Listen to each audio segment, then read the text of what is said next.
องค์เจ้าฟ้าพัชรกิติยาภาผู้ทรงธรรม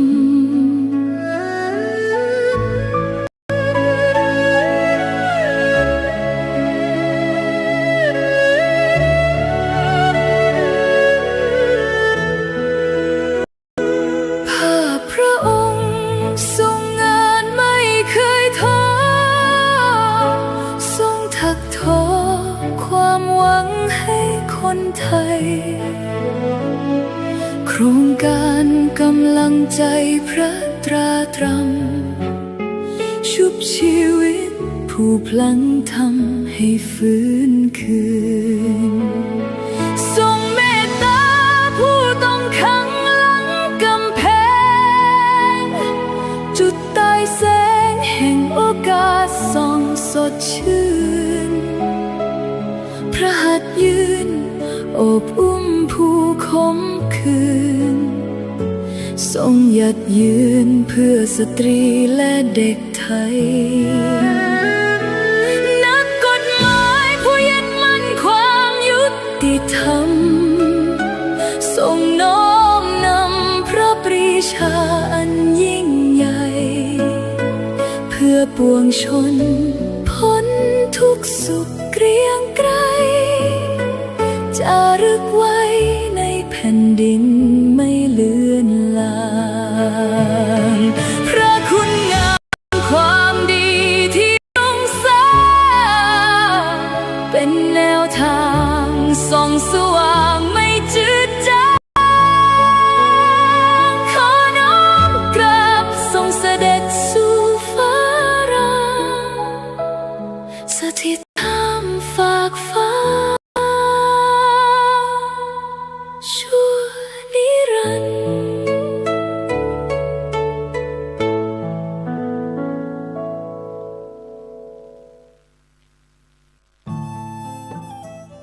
ท่านกำลังติดตามรับฟังสถานีวิทยุกระจายเสียงพระพุทธศาสนาแห่งชาติและสังคมคลื่นเพื่อการศึกษาพระพุทธศาสนาและวัฒนธรรมระบบ FM 104.5 เมกะเฮิรตซ์รายการต่อไปเป็นรายการคดีโลกคดีธรรม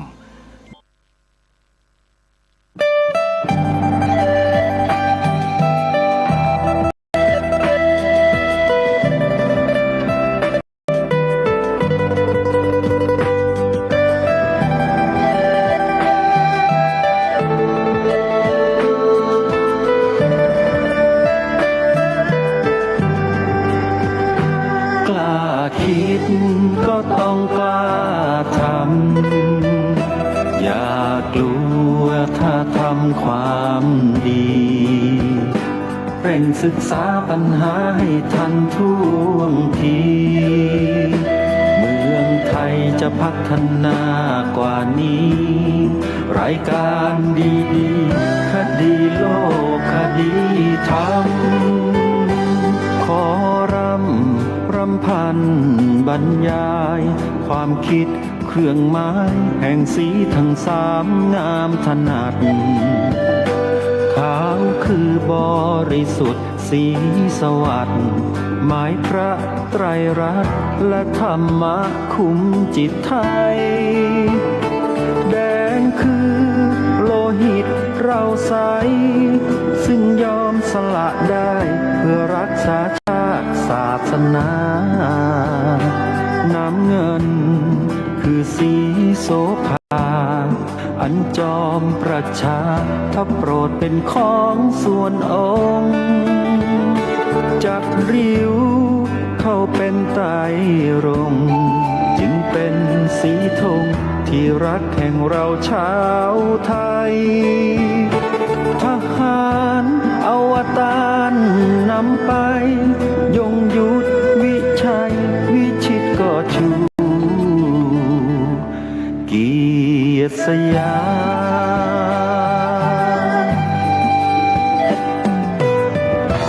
มประเทศไทยที่เจริญมั่นคงมาได้จนถึงทุกวันนี้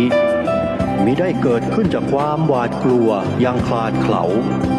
แต่บรรพบุรุษไทยของเราทุกยุคทุกสมัยล้วนแต่มีความกล้าหาญและชาญฉลาดปกป้องเอกราชสร้างชาติให้เกิดความมั่นคง โดยมีธงแห่งพระไตรรัตน์เป็นเครื่องนำชัย จึงเป็นที่มาที่ไปของรายการคดีโลกคดีธรรม กล้าคิดก็ต้องกล้าทำอย่ากลัวถ้าทำความดีเร่งศึกษาปัญหาให้ทันท่วงทีเมืองไทยจะพัฒนากว่านี้รายการดีๆคดีโลกคดีธรรมรายการดีๆคดีโลกคดีธรรม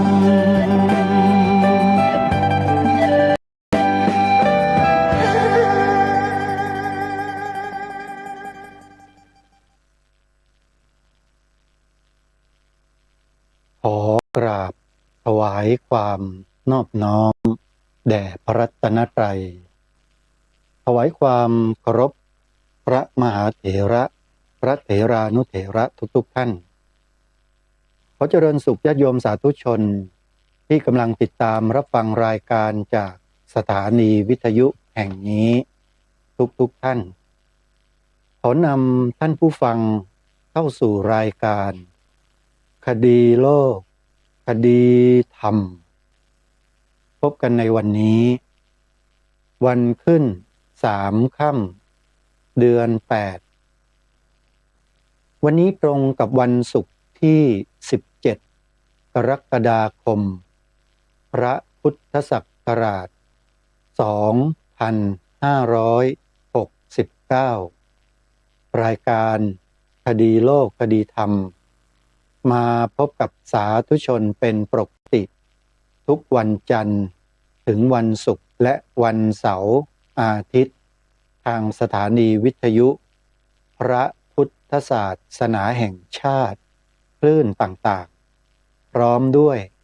เครือข่าย วันนี้รายการคดีโลกคดีธรรมก็ยังคงเกาะติดสถานการณ์เหตุการณ์ร้องเรียนพุทธมณฑลจังหวัดเชียงใหม่นำข้อมูลบางส่วนที่ได้รับทราบมาเนี่ยมาแจ้งบอกกับญาติโยมพุทธบริษัทในประเทศไทยของเราที่กำลังรับฟังรายการอยู่ให้ได้ทราบโดยทั่วกัน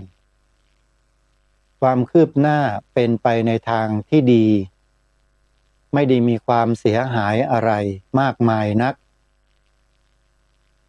ที่บอกว่าเป็นไปในทางที่ดีก็หมายความว่าทางคณะกรรมการผู้ที่เกี่ยวข้องที่ถูกร้องเรียนขึ้นไปนั้นก็ได้ชี้แจงให้กับผู้ที่เกี่ยวข้องได้รับทราบถึงที่มาที่ไปถึงเอกสารหลักฐานอะไรต่างๆครบเรียบร้อยทุกอย่างแล้วทีนี้จะดำเนินการกันต่อไปอย่างไรนั้นก็ให้เฝ้าติดตามกันแต่ว่าสิ่งที่ผู้ดำเนินรายการได้รับข้อมูลเอกสารหลักฐานเพิ่มเติมเข้ามาเนี่ยก็จะได้นำมาเผยแพร่ให้กับพี่น้องชาวจังหวัดเชียงใหม่โดยเฉพาะเลยวันนี้ให้ได้ทราบโดยทั่วกันโดยเฉพาะหนังสืออนุญาตจัดตั้งพุทธมณฑลของจังหวัดเชียงใหม่ซึ่งเป็น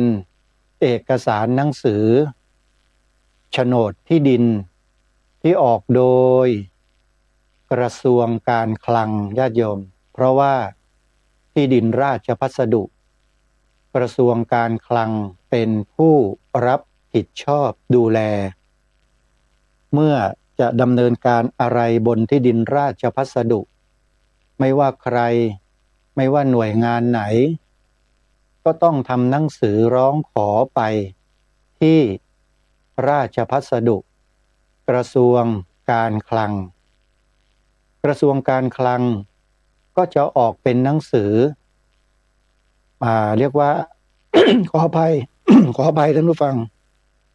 ทางกระทรวงการคลังก็จะออกหนังสือให้ลงนามโดยผู้ว่าราชการจังหวัดนั้น พุทธมณฑลจังหวัดเชียงใหม่ ก็ได้รับเอกสารสิทธิ์ในการครอบครองใช้ที่ดินแปลงนี้ตามข้อกำหนดไว้ในกฎหมายถูกต้องทุกประการ ทีนี้ผู้ที่ร้องเรียนเนี่ยเขามีประเด็นที่ร้องเรียนไว้อย่างไรบ้างเดี๋ยวจะได้นำมาอ่านให้กับทุกท่านได้ฟังแล้วเราก็จะได้ทราบถึงวัตถุประสงค์ของผู้ร้องซึ่งทราบจากข้อมูลในพื้นที่มาบอกว่ามีร้องอยู่เพียงแค่ 2-3 คนเท่านั้นเอง 2-3 คนเนี่ยเราก็ต้องดูไปอีกว่าเป็นตัวแทนของใครหรือเปล่าและผู้คนที่มอบอำนาจให้ 2-3 คนนี้มาเป็นตัวแทนเนี่ยมีความคิดเห็นสอดคล้องกันกับผู้ร้องไหมหรือ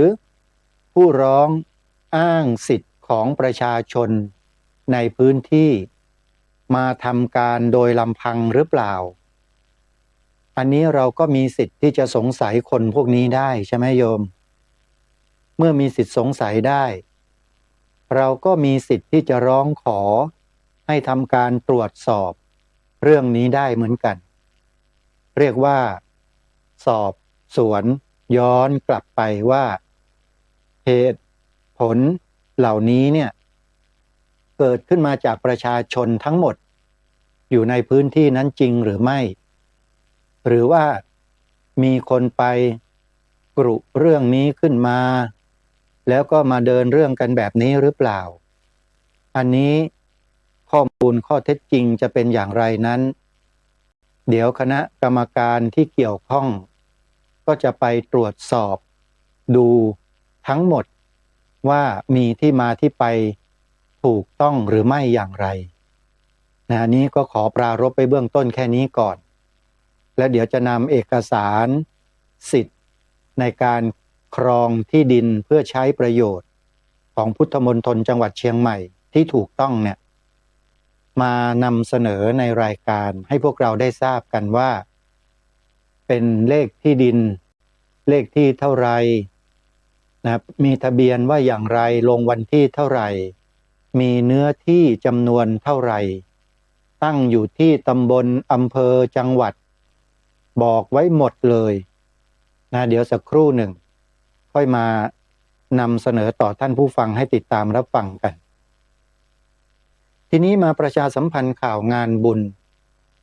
วันนี้ก็เข้ามาสู่วันที่3ของการจัดงานปริวาสกรรมปฏิบัติธรรมบวชเนกขัมมะที่วัดศรีอุดมวงศ์ตำบลศรีสงครามอำเภอวังสะพุงจังหวัดเลยแล้วและงานนี้ก็จะจัดไปถึงวันที่24กรกฎาคมญาติโยมท่านใดที่ยังไม่ได้ทำบุญเป็นค่าภัตตาหารเช้าเพลถวายแด่พระคุณเจ้าที่มาอยู่ปริวาสกรรมทราบว่าทั้งพระปริวาสทั้งอาจารย์กรรมเนี่ยมีอยู่ประมาณ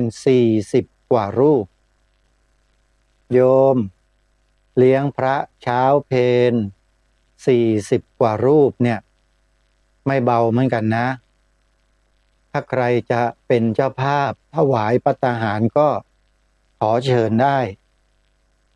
ให้ติดต่อไปที่วัดศรีอุดมวงศ์โดยตรงที่หมายเลขโทรศัพท์ขออภัย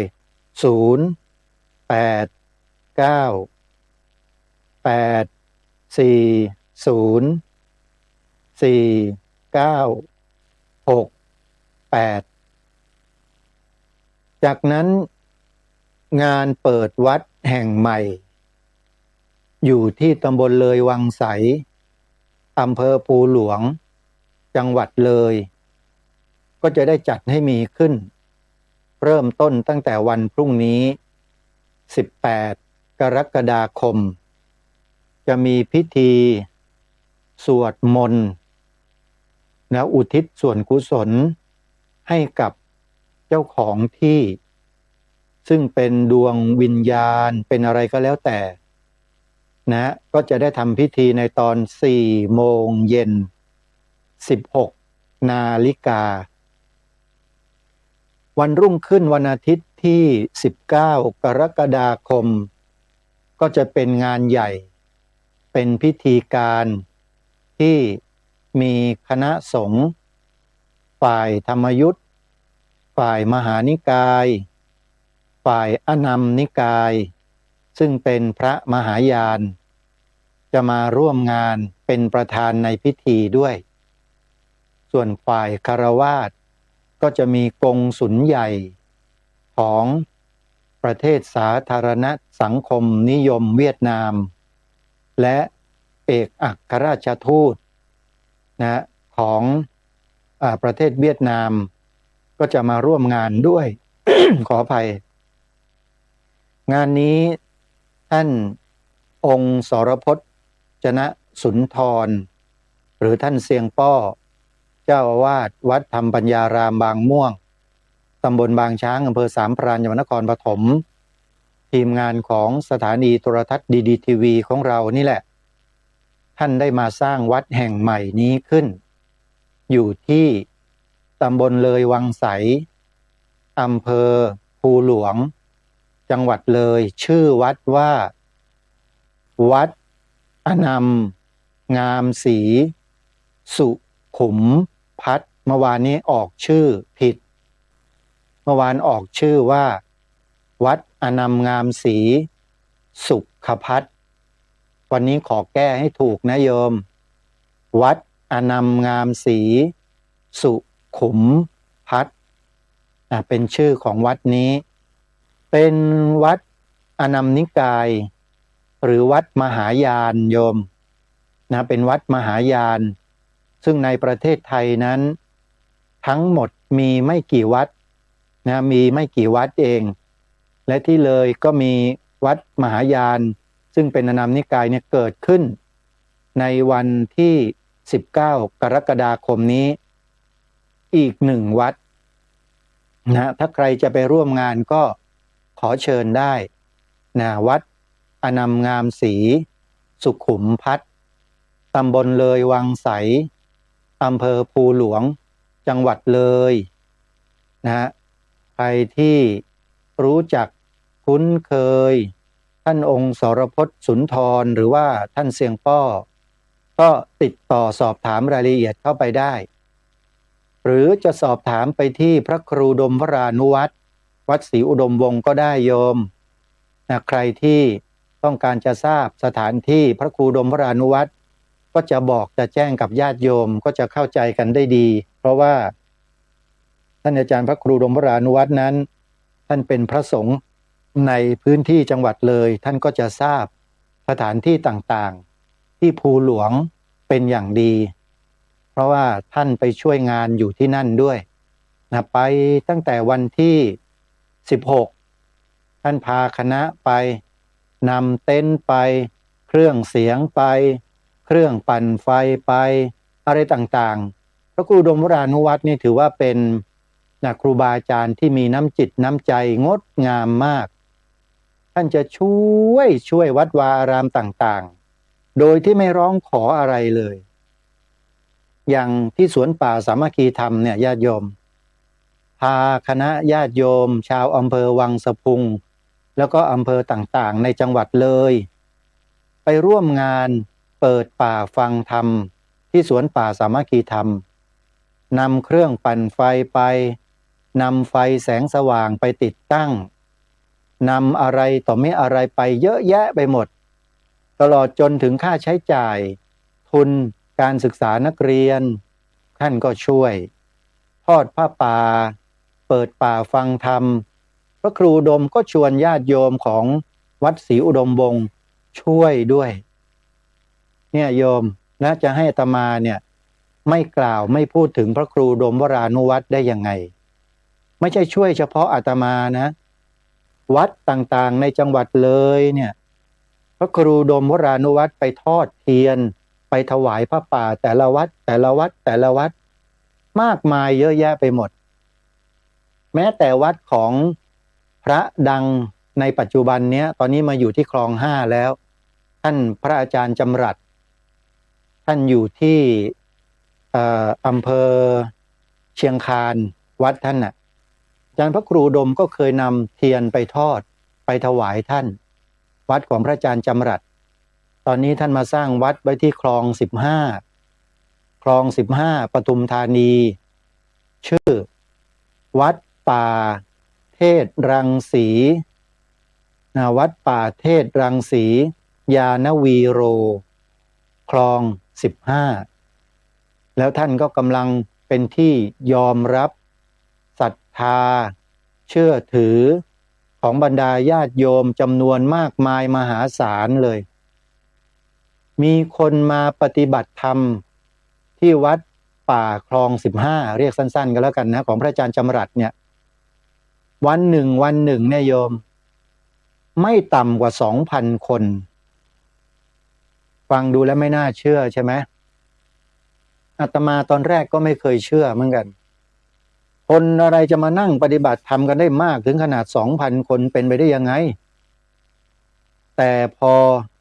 ศึกษาข้อมูลลงไปในเชิงลึกจริงๆดูหลักฐานดูอะไรต่างๆพร้อมทั้งคำบอกเล่าของญาติโยมของพระสงฆ์ที่เขาไปกันมาอาตมายอมเลยโยม 2,000 กว่าจริงๆฮะไม่ได้พูดเล่นนะโยมและท่านอาจารย์พระอาจารย์จำรัดรูปเนี้ยท่านก็รู้จักมักคุ้นกับพระครูอุดมวรานุวัตรของเราเนี่ยแต่ว่าไม่ได้ประสานงานไม่ได้ติดต่อกันต่อเนื่องเท่านั้นเองพระครูท่านได้แต่ไปทอดเทียนถวายอยู่เป็นประจำท่านก็เลยรู้จักคุ้นเคยกันในฐานะที่ช่วยเหลือเกื้อกูลกันเนี่ยอย่างเจดีย์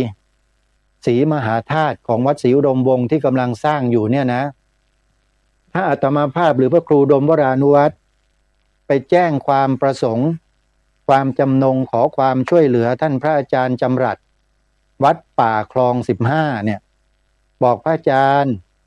ช่วยกันสร้างเจดีย์ให้เสร็จหน่อยเถอะเชื่อไหมโยมไม่ถึงปีเจดีย์เสร็จเลยจริงๆไม่เชื่อก็ต้องเชื่อเพราะอะไร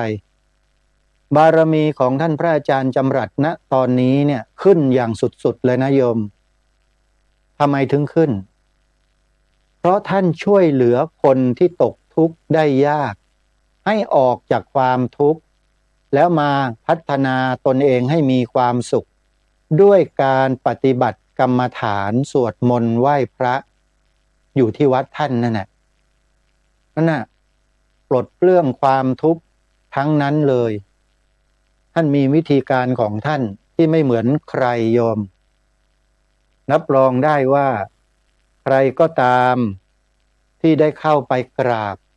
เข้าไปขอให้ท่านแนะนำวิธีการออกจากทุกข์ท่านจะแนะนำโชะตรงประเด็นหมดเลยแล้วก็บอกให้ไปทำอย่างนี้ทำอย่างนี้เมื่อไปทำตามที่ท่านบอกปลดทุกข์ได้จริงๆไม่เชื่อก็ต้องเชื่อไม่ฉะนั้นคนจะไปนั่งปฏิบัติธรรมสวดมนต์วันละ 2,000 กว่าวันละ 2,000 กว่าได้ยังไงใช่ไหมถ้าหากว่าท่านช่วยคนไม่ได้จริงๆอันนี้ท่านช่วยได้จริงนะโยมอาตมานี่ได้พบกับท่านที่สนามบินสุวรรณภูมิวันนั้นวันที่1และวันที่2มิถุนายนไปต้อนรับคณะสงฆ์ Walk for Peace ท่านเดินทางมาจากต่างประเทศเพื่อเข้ามารับรางวัลเสาอโศกผู้นำศีลธรรมที่มหาวิทยาลัยราชมงคลธัญบุรีเมื่อเดือนที่ผ่านมาก็ไปเจอกับหลวงพ่อจำรัดพอเจอกันก็นั่งคุยกันคุยไปคุยมาถามไปถามมาท่านก็ทักอาตมาผมว่าผมเคยเห็นท่านนะใช่เนี่ยผมก็ว่าผมเคยเห็นท่านพระอาจารย์ที่ไหนนะเนี่ยผมจำไม่ได้พอคุยไปคุยมาสักพักท่านก็นั่งนึกไปด้วยท่านจำได้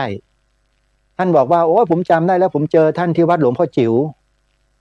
วัดป่าสิริโพคำที่วังน้ำเขียวนครราชสีมาหลวงพ่อจิ๋วนิมนต์พระอาจารย์จำรัด ไปร่วมงานเปิดวัดที่วังน้ำเขียวแล้วก็ไปพบเจอกับท่านแต่ไม่ได้พูดคุยอะไร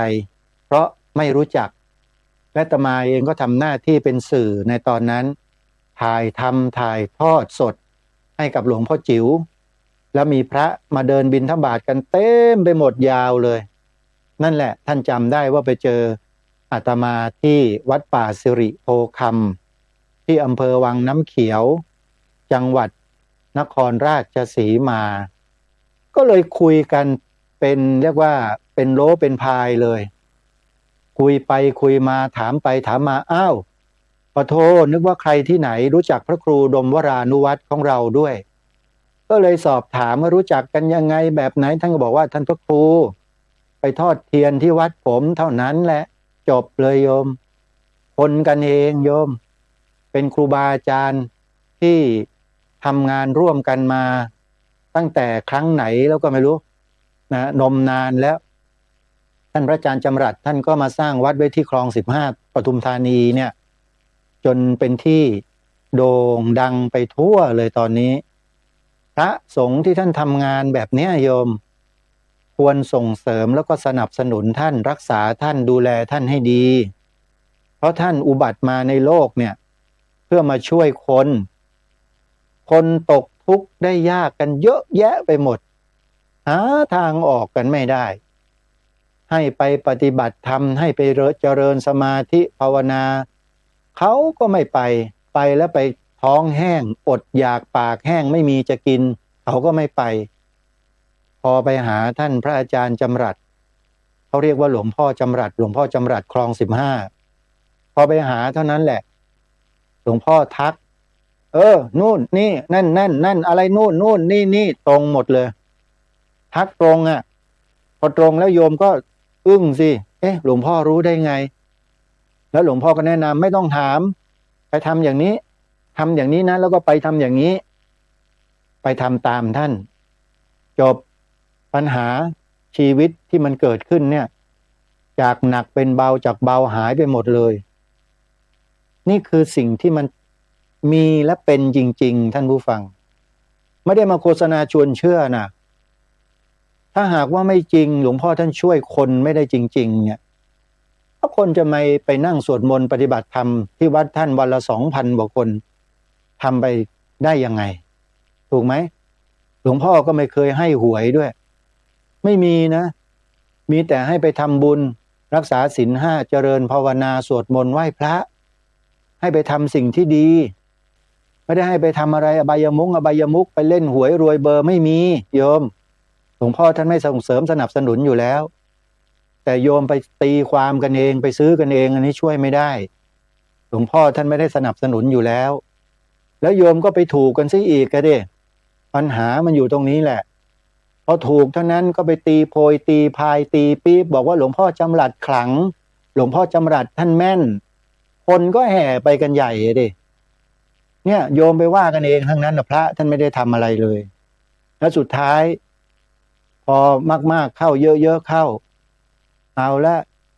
ไอ้พวกโลภมากอยากได้อยากมีอยากเป็นมันเข้าไปตรวจสอบไปดิ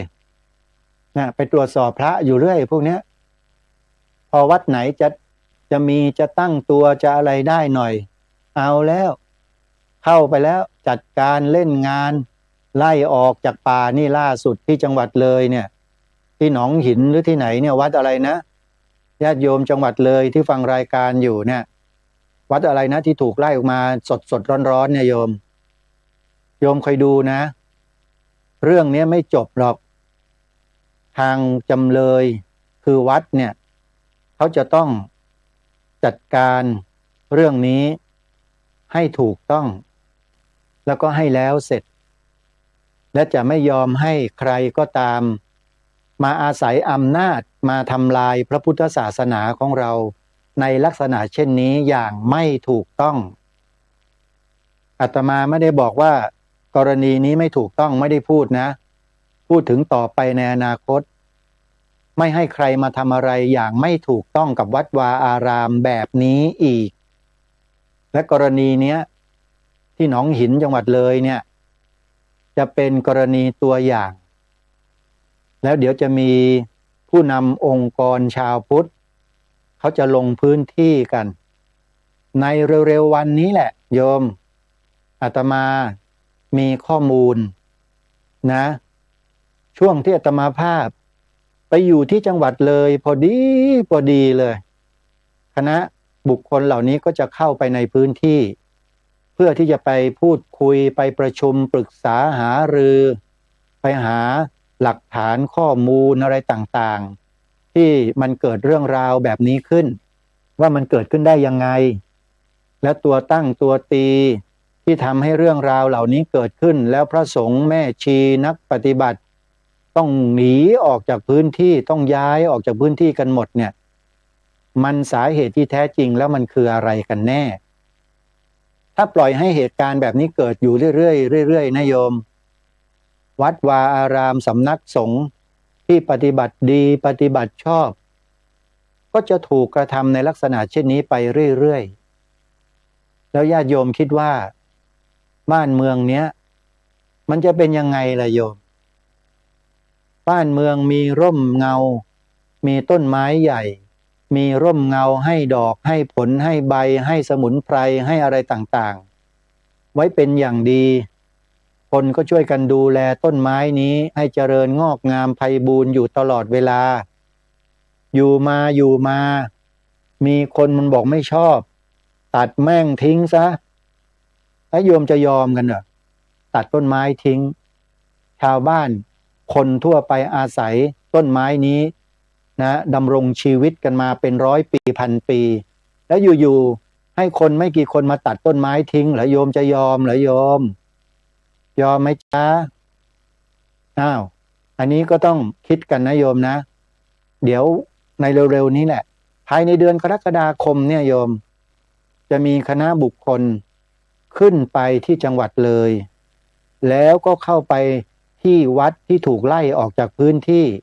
หนองหินถ้าจำไม่ผิดนะจังหวัดเลยเนี่ยที่วังสะพุงด้วยมั้งหรือยังอำเภออะไรก็ไม่ทราบแหละก็จะเข้าไปเรียกว่าไปหาข้อมูลเพิ่มเติมแล้วก็นำคณะผู้ที่เชี่ยวชาญด้านต่างๆเนี่ยเข้าไปดูแลเรื่องนี้ด้วยเรื่องนี้ไม่ใช่จบง่ายๆอาตมาขอบอกนะไม่จบง่ายๆนะโยมแล้วคณะกรรมการชุดนี้เขากัดไม่ปล่อยนะโยมอาตมาขอบอกเมื่อได้แท็กทีมกันเมื่อไหร่แล้วก็เป็นเรื่องไม่ว่าใครก็ใครทั้งนั้นแหละจะต้องได้โดนอะไรกันบ้างเพราะฉะนั้นถือโอกาสนี้นะครับประกาศประชาสัมพันธ์บอกข่าวเล่าแจ้ง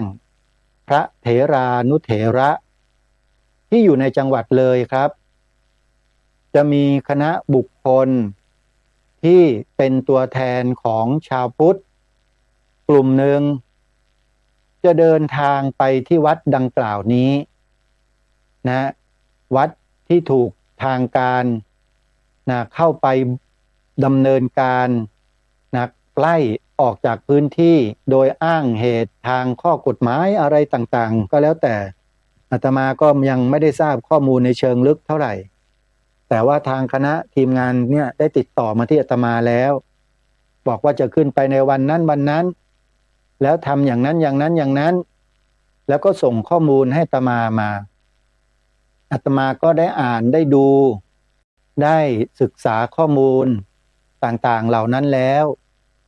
อาตมาก็ร้องอ๋อเลยพอเห็นข้อมูลแล้วก็ไม่แปลกใจอะไรโยมนี่เป็นเรื่องปกติที่เขากำลังดำเนินการกับวัดวาอารามในพระพุทธศาสนาของเราอยู่ในช่วงนี้นะจริงๆไม่ได้เพิ่งมาดำเนินการหรอกเขาดำเนินการมาโดยตลอดนั่นแหละพยายามหาช่องที่จะดำเนินการอะไรต่อมีอะไรต่างๆอยู่นะฮะวัดนี้ก็คือวัดร่มโพธิธรรมเป็นข่าวดังไปทั่วไปหมดเลยนะวัดร่มโพธิธรรมใครที่เป็นลูกศิษย์ลูกหาของวัดนี้ฟังอยู่ที่จังหวัดเลยนะโยมนะเดี๋ยวจะมีคณะบุคคล ขึ้นไปที่วัดร่มโพธิธรรมในเดือนกรกฎาคมนี้แหละนะฮะจะขึ้นไปเดือนกรกฎาคมนี้เพื่อที่จะไปสอบไปสวนไปทวนความทบทวนเรื่องราวต่างๆที่เกิดขึ้นตั้งแต่เริ่มต้นจะดูเอกสารดูข้อมูลดูกฎหมายดูอะไรต่อมีอะไรให้ชัดเจนเสร็จแล้วก็จะขอความร่วมมือกับทางวัดร่มโพธิธรรมนี่แหละนะให้ดำเนินการ1 2 3 4 5ไปตามลำดับแล้วก็เริ่มดำเนินการต่อไปตามขั้นตอนนะฮะอันนี้เป็นเอกสารที่ได้รับมาจากนะผู้ที่เคลื่อนไหวต่อสู้เพื่อความเป็นธรรมของวัดร่มโพธิธรรมนะส่งเข้ามาให้อาตมาก็คือเรื่องตั้งวัดในพระพุทธศาสนาประกาศเป็นประกาศของสำนักงานพระพุทธศาสนาแห่งชาตินะเดี๋ยวอาตมาจะอ่านให้ฟังโยมดูวันที่เดือนปีด้วยนะว่าวัดร่มโพธิธรรมเนี่ยได้รับการประกาศตั้งวัดเมื่อไหร่โดยใครยังไงเดี๋ยวจะอ่านให้ฟังอันนี้เป็นประกาศสำนักงานพระพุทธศาสนาแห่งชาตินะเรื่องตั้งวัดในพระพุทธศาสนาของวัดร่มโพธิธรรมนี่แหละโยมลองฟังให้ดีนะเอาจังหวัดเลยก่อนเดี๋ยวไปจังหวัดเชียงใหม่กันต่อตามที่นายเสียนทรหันได้รับอนุญาตให้สร้างวัดณบ้านหลัก160หมู่ที่10ตำบลหนองหินอำเภอหนองหินจังหวัดเลยนั้นบัดนี้ผู้รับอนุญาตได้สร้างเสนาสนะขึ้นสมควรเป็นที่พำนักของพระภิกษุได้แล้วอาศัยความตามข้อ4แห่งกฎกระทรวงฉบับที่1ในวงเล็บพจุดสจุดอ่านเต็มๆก็คือพระพุทธศักราชเวลาอ่านพศเต็มๆโยมต้องอ่านกันแบบนี้นะพระพุทธศักราช2507วงเล็บปิดออกตามความในพระราชบัญญัติคณะสงฆ์พระพุทธศักราช2505และด้วยความเห็นชอบของมหาเถรสมาคมสำนักงานพระพุทธศาสนาแห่งชาติจึงประกาศตั้งเป็นวัดขึ้นในพระพุทธศาสนามีนามว่าวัดร่มโพธิธรรมตั้งแต่บัดนี้เป็นต้นไปขอให้วัดร่มโพธิธรรมสถิตสถาพรตลอดกาลนานประกาศณวันที่7เดือนตุลาคมพระพุทธศักราช2548ลงชื่อนายสุวัฒน์ลิปตะพันลบรองนายกรัฐมนตรีปฏิบัติราชการแทนนายกรัฐมนตรีนั่นก็หมายความว่าวัดร่มโพธิธรรมเนี่ยได้รับการประกาศให้ตั้งเป็นวัดในพระพุทธศาสนาตั้งแต่วันที่7เดือนตุลาคมพระพุทธศักราช2548มาตั้งนานแล้วและกรณีที่พระสงฆ์แม่ชี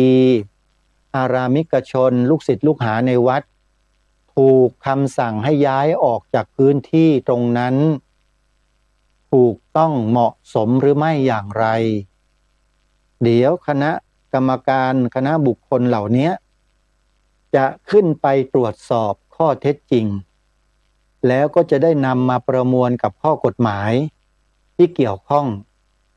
เพราะว่าคณะบุคคลกลุ่มนี้เขาได้เจอกับเหตุการณ์ในลักษณะเช่นนี้มานักต่อนักแล้วโยมแล้วเมื่อไปดำเนินการ ช่วยเหลือวัดใดวัดนั้นวัดโน้นทุกวัดในประเทศไทยชนะหมดเลยโยมอย่าเพิ่งเชื่ออาตมานะญาติโยมพระคุณเจ้าที่เคารพวันใกล้ๆจะมาถึงเนี่ยนะคอยฟังข่าวให้ดีว่าคณะบุคคลนี้จะเข้าไปร่วมประชุมกับวัดร่มโพธิธรรมตำบลหนองหินอำเภอหนองหินจังหวัดเลยในวันที่เท่าไหร่และเดี๋ยวอาตมาภาพจะแจ้งในรายการให้ทราบและเมื่อแจ้งแล้วประกาศแล้วอย่าลืมชวนกันไปวัดร่มโพธิธรรมที่หนองหินกันเยอะๆนะไปดูว่าเขาทำอะไรกันเขาประชุมพูดคุยกันในลักษณะเช่นไรแล้วจะนำเหตุการณ์ที่วัดร่มโพธิธรรมเนี่ย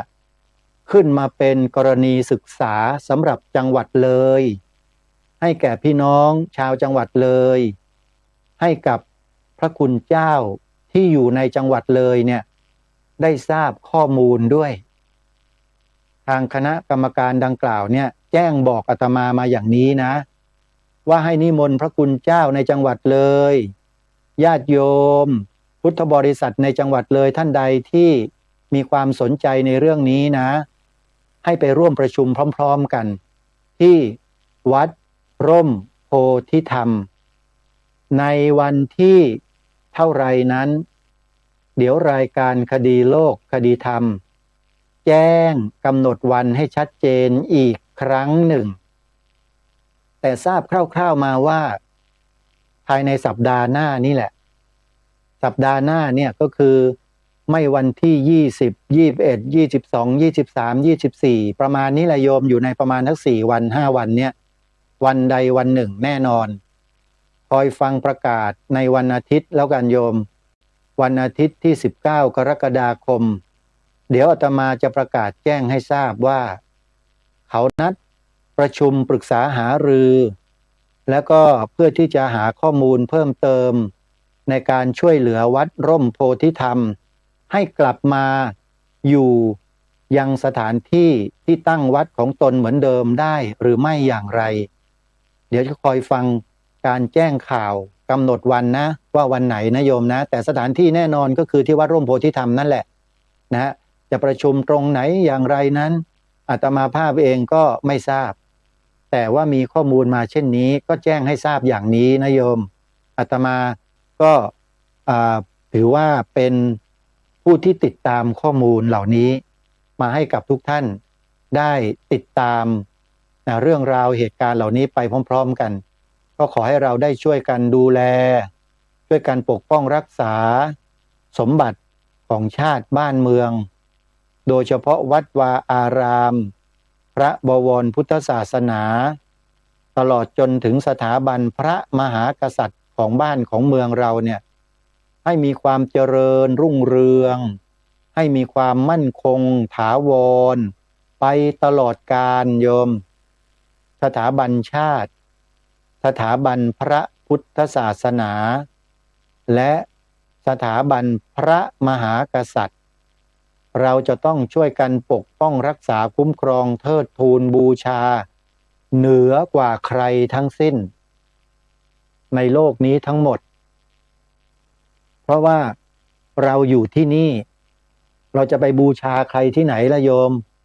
จะไปเทิดทูนใครล่ะฝรั่งเศสอังกฤษนี่ไงหรืออเมริกาหรือว่าอิรักอิหร่านหรือซาอุดิอาระเบียก็ต้องเทิดทูนสิ่งที่อยู่ในบ้านในเมืองนี้สิเพราะสิ่งเหล่านี้ที่กล่าวมาเนี่ยคุ้มครองพวกเราให้ประโยชน์แก่พวกเราโดยตรงสถาบันชาติสถาบันพระพุทธศาสนาสถาบันพระมหากษัตริย์ทั้ง3สถาบันเนี่ยคุ้มครองเราอยู่กันนะโยมไม่ใช่อะไรอย่างอื่นเลยนะลองพิจารณาในข้อนี้ให้ดีๆนะอาตมาภาพไม่ใช่พูดโมเมชั่นเอาสนุกเข้าว่าไม่ใช่โยมทุกอย่างมีที่มาที่ไปทั้งสิ้น มีเหตุมีผลพิสูจน์ได้ สามารถที่จะยืนยันมีหลักฐานทุกอย่าง เพราะฉะนั้นขอให้เราเนี่ยร่วมด้วยและช่วยกันญาติโยมเอาละทีนี้ก็กลับมาที่จังหวัดเชียงใหม่ประชาสัมพันธ์ข่าวพระครูดมวรานุวัตรกับวัดอานามงามศรีสุขุมพัฒน์ไปแล้วเนาะเปิดวัดวันที่18-19นะวัดอานามงามศรีแล้วก็อีกงานหนึ่งเดี๋ยวจะลืมโยม25-26 กรกฎาคมนี้สำคัญไม่ไปไม่ได้นะชาวจังหวัดเลยที่ได้ฟังธรรมะจากสถานีวิทยุวัดป่าจริยธรรมก็ดีวัดศรีอุดมวงศ์ก็ดีไม่ไปงานนี้ไม่ได้เพราะผู้ที่เราจะทำบุญอุทิศให้ท่านเนี่ยท่านมรณภาพครบ100 วันทางศิษยานุศิษย์ญาติจะทำบุญอุทิศให้ท่านที่วัดป่าจริยธรรมในวันที่25และ26 กรกฎาคมนี้มีครูบาอาจารย์ในหลายๆพื้นที่หลายจังหวัดเดินทางมาร่วมงานแล้วก็มาแสดงธรรมกันตลอดทั้งวันทั้งคืนเลยอาตมาภาพก็ไปพระครูดมวรานุวัตรก็เป็นผู้กำกับเวทีเหมือนเดิมอาตมาก็ไปช่วยท่านนั่นแหละแล้วก็ครูบาอาจารย์อีกหลายต่อหลายรูปที่จะมารวมกันในวันนั้นเพื่อทำบุญอุทิศถวายแด่พระครูจริยสารธรรมครบ100 วันไปร่วมงานกันนะใครที่อยู่ต่างจังหวัดมาไม่ได้โทรศัพท์มาทำบุญโยมจดเบอร์โทรศัพท์ไว้088-7-6-6-4-7-3-7-2จำไม่ยาก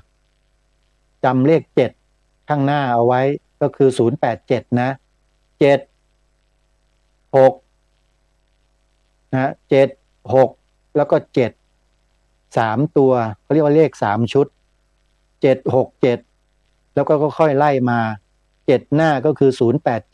087 6ตรงกลางก็คือ664 7หลังก็คือ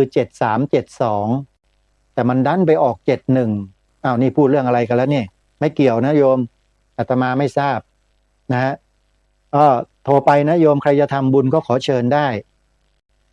ส่วนวันที่2 สิงหาคมเป็นงานทำบุญ100 วันหลวงน้าของอาตมามีคุณโยมท่านหนึ่งโทรศัพท์มาร่วมทำบุญด้วย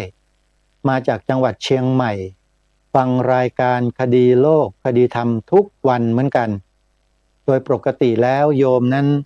จะอยู่ที่จังหวัดฉะเชิงเทรานะฮะแล้วก็อยู่ที่จังหวัดเชียงใหม่บ้างนะมีสถานที่เป็นบ้านเนี่ยอยู่2จังหวัดนะไปมาขึ้นล่อง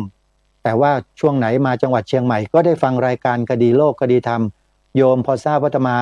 จะไปทำบุญ100 วันให้หลวงน้าที่จังหวัดฉะเชิงเทราในฐานะที่โยมก็เป็นคนที่อาศัยอยู่ฉะเชิงเทราก็เลยทำบุญมา500 บาทแล้วก็บอกว่าไม่ประสงค์ออกนามขออนุโมทนาบุญด้วยนะโยมอนุโมทนาสาธุจริงๆอาตมาก็ได้ญาติโยมนี่แหละนะช่วยกันคนละไม้คนละมือแต่ก็มีอยู่แค่มือเดียวมันก็ไม่พอนะโยมต้องได้ประมาณ100 มือนะก็แล้วแต่ญาติโยมจะอนุโมทนาและร่วมบุญกันทีนี้เดี๋ยวเวลาจะหมดซะแล้วมาอ่านเอกสารนะอนุญาตสิทธิ์ในการเข้าครอบครองและใช้พื้นที่ของพุทธมณฑลจังหวัดเชียงใหม่โยมเป็นพื้นที่นะจำนวน190 ไร่ไม่เยอะนะฮะโยมอย่าคิดว่า190 ไร่นี่เยอะนะไม่เยอะพุทธมณฑลที่อยู่ติดกับกรุงเทพมหานครอยู่ที่ศาลายาเนี่ยอยู่ที่เขตนครปฐมรอยต่อกับเขตทวีวัฒนาพุทธมณฑลใหญ่นะโยมที่กรุงเทพเอาง่ายๆพื้นที่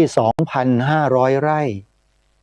พุทธมณฑลเชียงใหม่แค่190 ไร่นิดเดียว นะพื้นที่ดินที่อาตมาเห็นในภาพเนี่ยในใบโฉนดของ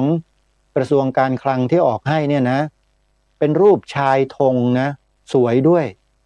เป็นรูปชายธงนะโยมเป็นสัญลักษณ์ที่ดีมากๆเลยเนี่ยนะฮะมีเนื้อที่190 ไร่2 งาน29 ตารางวา ขออภัยเลขที่นะเลขที่ระวาง4746 7846หนังสือสำคัญสำหรับที่ดินโฉนดเลขที่9151เลขที่ดินเลข1โยมโอ้โหนัมเบอร์ 1เลยเชียงใหม่หน้าสำรวจ30นี่นะที่เป็นปรากฏอยู่ในเอกสารหนังสืออนุญาตให้ใช้ที่ราชพัสดุนะผู้ใช้ก็คือสำนักงานพระพุทธศาสนาแห่งชาติแล้วคณะสงฆ์กับญาติโยมพุทธบริษัทจังหวัดเชียงใหม่เนี่ยร่วมด้วยช่วยกันสร้างพุทธมณฑลให้เกิดขึ้นแต่วันนี้มีคนทำหนังสือร้องเรียนพุทธมณฑลญาติโยมว่ากันไปเถอะอาตมาแจ้งให้ทราบเฉยๆว่าพุทธมณฑลเนี่ยก็ได้รับหนังสืออนุญาตให้ใช้พื้นที่ตั้งแต่วันที่เท่าไหร่โยมดูวันที่นะออกให้นะวันที่24 เดือนพฤษภาคมพระพุทธศักราช2567ออกมาได้กี่ปีนี่68 69 2 ปีแล้วได้หนังสือเอกสารสิทธิ์ถูกต้องตามกฎหมายทุกประการและมีคนมาร้องเรียนไม่ใช่ร้องเรียนเฉพาะพุทธมณฑลนะร้องเรียนมหาวิทยาลัยการกีฬาแห่งชาติของจังหวัดเชียงใหม่ด้วยโดนเข้าไปอีกของมหาวิทยาลัยเนี่ยมีทั้งหมด